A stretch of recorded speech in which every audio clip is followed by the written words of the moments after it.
Salut à tous et bienvenue pour cette nouvelle capsule concernant l'entretien motivationnel. Alors aujourd'hui, j'ai choisi de vous parler d'un article, toujours de l'équipe à McGill. Donc c'est signé Apodaca et c'est un article que j'ai bien aimé parce qu'il est très pragmatique, très très clinique, on va dire. Donc en fait, les auteurs, ils se sont dit, tiens, on va étudier à partir de verbatim, c'est-à-dire à partir de retranscriptions écrites de situations cliniques avec des vrais patients. Qu'est-ce qui se passe quand un thérapeute émet tel ou tel comportement en adéquation ou pas avec l'entretien motivationnel?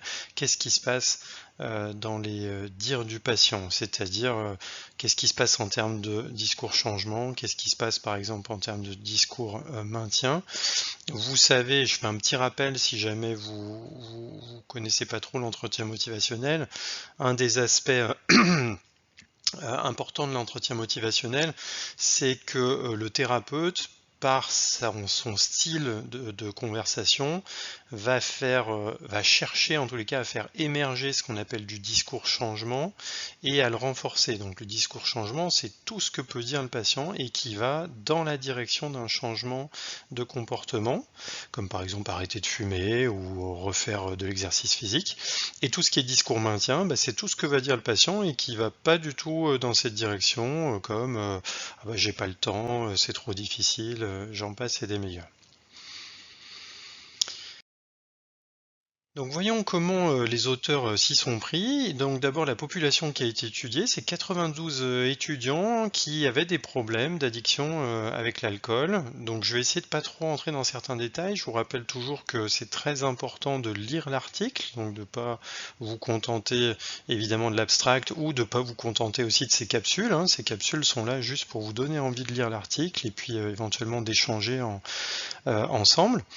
Donc on a 92 étudiants avec des problèmes de consommation d'alcool.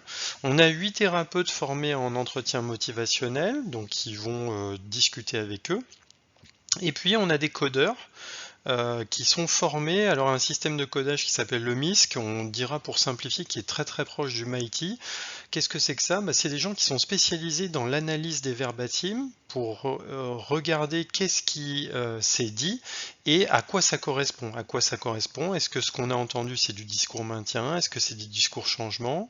Ça c'est chez le patient. Et puis chez le thérapeute, qu'est-ce qu'on entend? Est-ce qu'on entend des questions ouvertes, des questions fermées? Est-ce qu'on entend des conseils? Est-ce qu'on entend de l'information qui est donnée avec permission, etc., etc. Donc tout ça c'est très standardisé.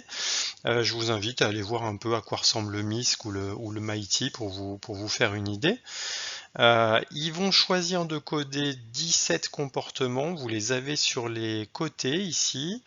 Je vais prendre mon petit pointeur. Voilà, vous avez ici les codes qui sont attribués à ce que fait le thérapeute. Donc vous voyez ici donc un espèce de super score qui s'appelle MICO, c'est-à-dire tout ce qui est en lien consistant avec l'entretien motivationnel.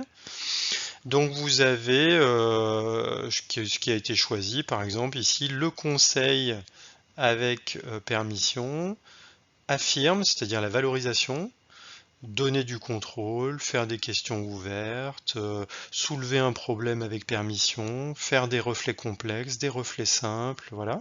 Ici, vous avez un super score par opposition au Maiko qui s'appelle le MIN. Donc vous voyez, ça c'est pas de l'EM, donc il donne des conseils sans permission, il confronte, c'est-à-dire qu'il contredit par exemple le patient, etc., etc. Vous voyez, il soulève un problème sans demander la permission, il met en garde, etc. Et puis vous avez d'autres choses comme le fait d'être un support, de poser de poser des questions fermées, de donner de l'information, de faciliter les échanges, donc ils ne sont pas forcément tout en lien ni avec le MIN ni avec le MAICO. Et puis ici, les client codes, c'est-à-dire qu'est-ce qu'on entend chez le client? Est-ce que c'est du changement de comportement, du discours changement, du discours maintien, ou alors quelque chose qui n'est ni l'un ni l'autre, et on appelle ça neutral, c'est-à-dire neutre. Vous avez donc la fréquence d'apparition, voilà, avec des stats. Et ce qui est intéressant, c'est que vous pouvez jeter un coup d'œil donc à la fréquence en fait chez le thérapeute. Je trouve que c'est quand même assez intéressant de voir que par exemple, il y a 591 valorisations. Donc vous avez ici en pourcentage du total, c'est-à-dire 2% à valoriser. Donc on peut regarder qu'est-ce qui est le plus fort. Vous avez des reflets complexes, des reflets simples, 7 et 9. Et après, vous allez avoir ici, par exemple, un 30%, alors qui correspond à autre, c'est-à-dire des choses qui ne peuvent pas être codées par les codeurs. Il donne de l'information 12% du temps, des questions fermées 10%. Tiens, on peut les comparer aux questions ouvertes 6%. Donc vous voyez par exemple ici qu'il y a plus de questions fermées que de questions ouvertes, etc., etc. Enfin, je vais pas tout détailler, mais voilà, ça vous donne une idée.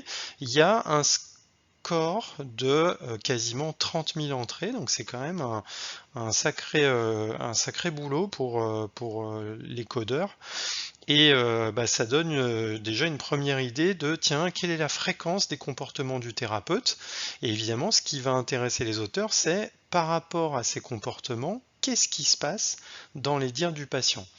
Et donc, ils ont produit des fréquences observées et des fréquences attendues, ce qui leur a permis de calculer des odds. Alors je vais pas trop m'étendre là-dessus si vous n'êtes pas familier des odds.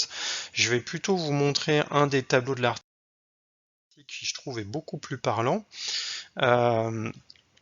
Si on prend, vous voyez ici, le comportement du thérapeute qui va être suivi par chez le client du discours changement. Vous voyez que ce qui ramène le plus de discours changement, ce sont les questions ouvertes, suivies de très près par les valorisations, suivies d'assez près par les reflets complexes et les reflets simples, et puis après, les questions fermées et le fait de donner de l'information peuvent produire du discours changement, mais déjà, vous voyez dans une statistique, un petit peu moindre. Ce qui est intéressant, c'est que on fait la même chose par rapport à, cette fois, toujours chez le patient, le discours maintien. Et là, on voit que les valorisations sont suivies seulement de 5% de discours maintien chez le patient.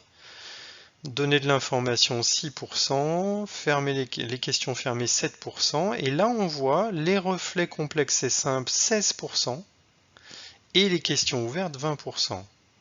Et ce qui est un peu logique, parce que finalement, si vous posez une question ouverte, ça dépend sur quoi vous l'orientez. Si vous posez une question ouverte avec une orientation discours au maintien, c'est normal que vous allez produire du discours au maintien.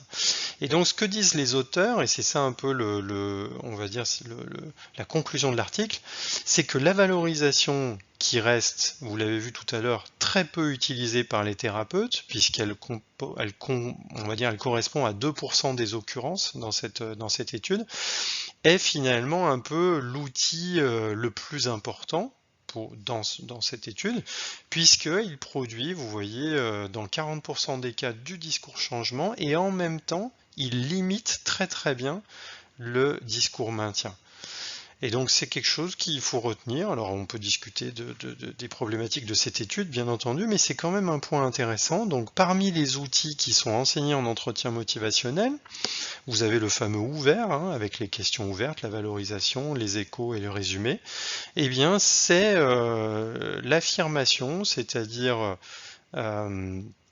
la valorisation qui va produire le plus de discours changement et limiter, modérer, on va dire, au mieux le discours maintien. À bon entendeur, et je vous dis à bientôt pour une nouvelle capsule motivationnelle.